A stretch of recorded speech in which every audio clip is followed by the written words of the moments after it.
mbuga nkoranyambaga zabo batangaje bati turakora amanywa nijoro kugira ngo twubake ikipe ikomeye kurushaho ariko nanone mu minota 18 ishize bahita babwira abakunzi ba Reyon Sport bati turifuza ko mumenya squad yanyu ku ikubitiro bahise bahera kuri myugariro Charles Chuplau bavuga ko ari umunyacad ufite imyaka 25 bavuga ko ari we bahereho ku nshuro ya mbere mu bakinyi tugomba kumenya makuru cyari guturuka mu karere ka Gicumbi mu majyaruguru y'u Rwanda.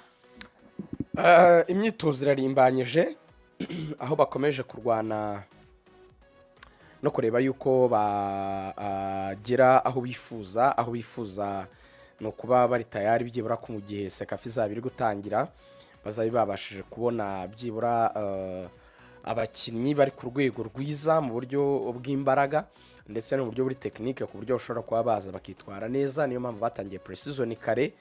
Ikindi yuzi ko ufite abakinnyi benshi bashya by'umwihariko noneho harimo benshi bato bisaba kwitegura bihagije kubera yuko ni umwanya wo gukora amaseanse y'imyitozo ariko ahanini cyane navuga ngo irimo kwigisha amademonstration agomba kuba ari menshi cyane kuri hari ingingo bizamusaba ingufu nyinshi we n'abatoza abandi bari gufatanya nawe.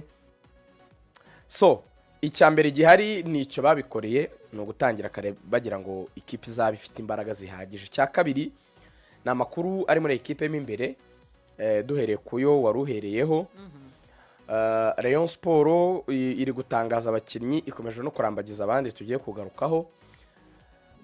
Hari abakinnyi babiri ndibwitseho hari umukinnyi Kwizera Olivier twari kumwe nimugoroba twamaranye amasaha agera kuri 3 twaganiriye bihagije kuri dossier ye na Reyon Sport.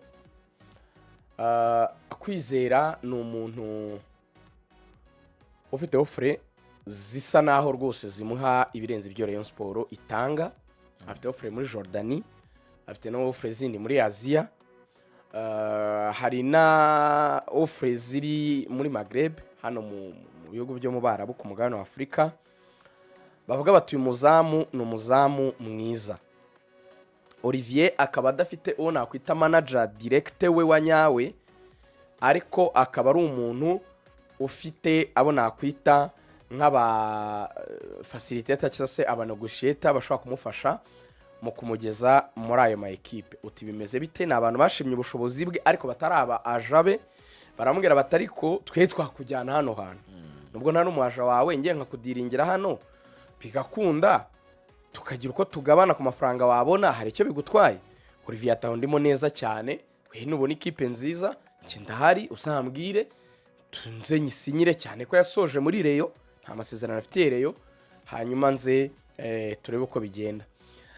Yambwiye yuko harimo ikintu cyuko amakipe nibwo gisoza sezo amenshi bakaba muri uku kwa karindwi aribwo bari bufate ibyemezo byaho bagomba kuranforsa n'amafaranga bagomba gukoresha mu kuranforsa muri iyo myanya ariko afite icyo cyizere cyuko hari ikipe yo hanze ashobora kubona gusa ntabwo aruringa out ikintu cyo kuva muri Reyon Sport ntabwo agikuraho ntabwo agihakana nk'ikintu kidashoboka.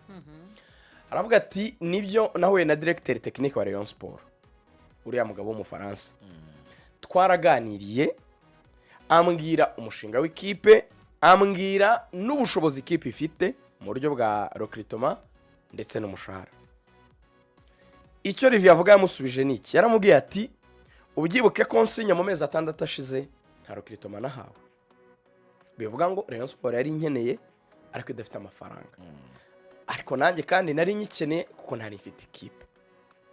Na mwabonye ubushobozi bwanjye mu buryo bw'imikinire noneho murambwira ibibazo by'amafaranga mufite ariko ibyo bibazo by'amafaranga mufite ni nabyo ntangiye ibibazo mfite. Nango Reyon Sport ifite ibibazo by'amafaranga make ariko Olivier nanjye ndayakeneye nango twese duhuje ikibazo. Olivier yakubwira ati Rugaju nujuje inzu yanjye i Kanombe ariko kariyeri yanjye maze igihe mu kibuga nshobora kuba ntagifite wenda imyaka ingana niyo maze nkina mu kibuga bivuga ngo ngomba gushaka aya mafaranga ya nyuma y'amasaha meza mu gihe ndi mu myaka navuga ngo myiza yo kuyakorera ni iyi nyine wenda ine itanu ngashyira akadomo kuri kariyeri nkajya mu bindi. Arambwira ati nifite ibibanza byanjye Kabuga, ibibanza byanjye mfite Kabuga ndashaka kubyubaka.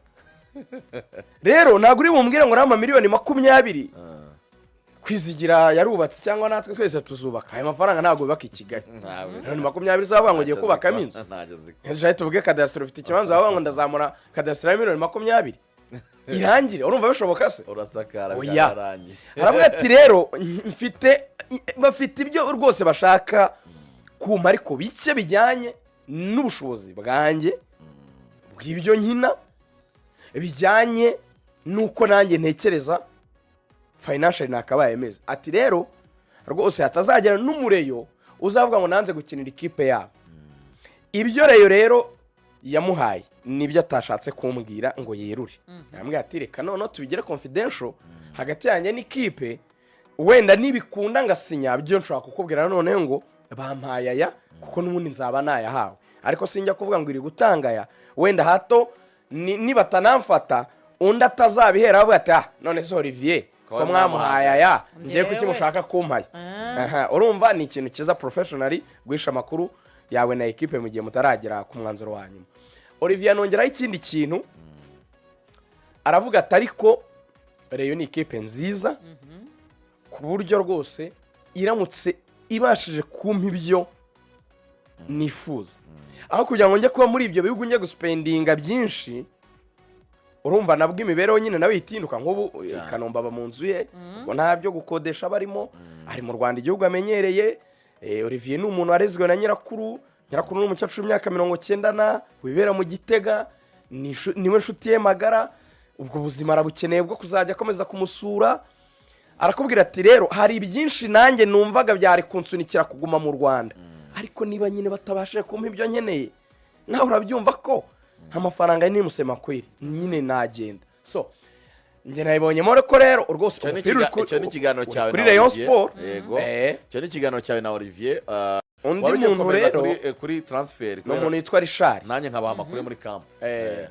Umuntu yitwa Richard. Reyon Sport ikibazo cya mbere irimo iramubwira ngo sinya ariko amafaranga tuzayaguha kuri Reyon Day. Rwose tuzakora amafaranga afatika kuri Reyon Day, urabizi we dushyirireho umukono ubundi iryo deni ntabwo tuzatangira sezo tutaraguha amafaranga. Richard akavuga ati Reyon Sport ndabazi nindamuka mbakopye ni muri FIFA ngo tuzaregana simbyemera, sinshaka kurega. Ikintu cya mbere mubanze mumbwire ko kashi imbumbe ahari ku meza. Nawe ikibazo afite kijya kumera nk'icya Olivier nubwo bitandukanye gato. Uriya musore Richard nta mafaranga namwe afatika yari yafata muri Rokritomo muri kariyeri. Na miliyoni 20 Reyon Sport yamuguze ubushize muri Muhazi, yagiye muri Muhazi amenshi kubera ko yari agifite umwaka wa Muhazi. Umva ko yahawe make cyane. Aravuga ati rero nanjye nk'umuntu w'umusore nkeneye kugira ikintu niyo wenda ikibanza se inzu nakwita iwanjye imodoka nziza cyangwa ikindi sinzi icyo azakoresha. None se Rokrito baravuga ngo ya mbere ifatika n'uburyo mbakiniye nawe murashaka ko izari ideni. Manze muzana imbumbe Reyiti ni iminsi 10 n'ingahe ihanga 18 muyazane. Icya kabiri nabwo ntibemeranya ngo nangahe. So we amakuru mfite yari ari kwasa miliyoni 50 kubasinyira imyaka 2 cyane ko nawe yari afite deal muri Aziya, nawe wenda arasa n'uri kubayinga time. Ni nk'ibyo bya Olivier, ni nko kugura igihe, ni nko gukomeza kuba delayinga gato ngo arebe aho hakurya niba hari icyakunda abone kuba wenda yajya hanze kurutwa yasinya muri Reyo. Twese turabyumva ko amafaranga niyo umuntu aba areba cyane kurusha n'ibindi.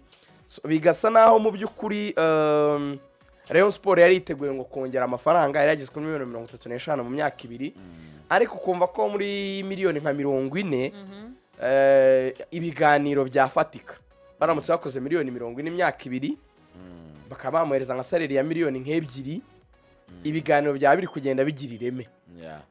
Birasa naho Reyon Sport iki kizitiye cyane ko Perezida wa Reyon Sport ubwo yari ari hano muri Radio Rwanda yatubwiye ko hagati ya Musanga cyangwa se rishari bagomba gusinyishamo umukinnyi umwe byanze bikunze. Birasa naho rishari bishobora kuzakunda, ari ikibazo cy'uko gusa amafaranga ataraboneka, ariko naboneka bashobora kuzahuza bigakunda.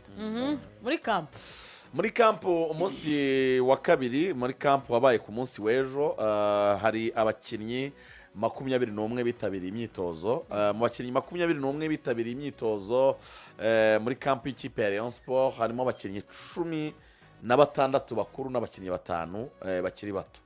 Abakinnyi 16 bakuru ubundi byari biteganyijwe ko Reyon Sport rigoga ngo itangirana abakinnyi 18 bakuru n'abakinnyi 5 bakiri bato, bakaba 23 mu gihe bagitegereje abandi bakinnyi baza. Muri kampu rero amakuru ahari nuko batangiranye abakinnyi 16 kubera ko Rushema Chris yasabye Reyon Sport, arayibwira ati biragaragara ko mwazanye Charles Chiplau, biragaragara ko mufite izindi project zo kongera abakinnyi mu bwugarizi n'abandi. Ntabwo nabonye umwanya uhagije wo gukina muri Reyon Sport, ndi umukinnyi utibona kuri bench. Ubundi Rushema Chris aravuga ngo kuri level yanjye ndiho n'imyaka maze mu kibuga, si ndi umukinnyi wo kwicara kuri bench, ndi umukinnyi wo kujya mu ikipe ngakina kandi bihoraho. Rero Reyon Sport ubwo bigaragara ko ntabonye umwanya wo gukina, nkaba nabibona kwenda ko no mu mitekerereze no mu mipangire yanjye n'umutoza n'ibyo apanga ntazabona umwanya wo gukina, ni mundekure nigendere. Ibiganiro byarabaye hagati ya Reyon Sport na Rushema Chris, bemeranwa ko Rushema Chris agenda bakamuha release letter, baramurekura. Uwo yari umukinnyi wa 17 muri 18 nakubwiraga. Undi mukinnyi utaragera mu myitozo ya Reyon Sport ni umukinnyi Habimana Yves. Habimana Yves bavuga ko ngo Habimana Yves hari ikibazo afite mu muryango, bamuhaye uruhushya rwo kuba agikemura, nawe ntabwo arajoininga abagenzi be muri camp, afite ibibazo familiar agomba kubanza gukemura. Ubwo rero abakinnyi 10 bari 18 bakuru, hasigaye 16 n'abakinnyi bakiri bato 5, ni 21 bakoze imyitozo hariya Igicumbi. Hanyuma abakinnyi rero uburyo bateganyijwe wande kuziyongera muri camp y'ikipe ya Reyon Sport, amakuru bampaye nuko iki cyumweru kisozwa bitarenze ku cyumweru, birumvikana nuko uwo bita Atiso, wa musore baguze, ndetse na Ibrahim Jingale bazagera i Kigali muri iki cyumweru mu mpera zacyo.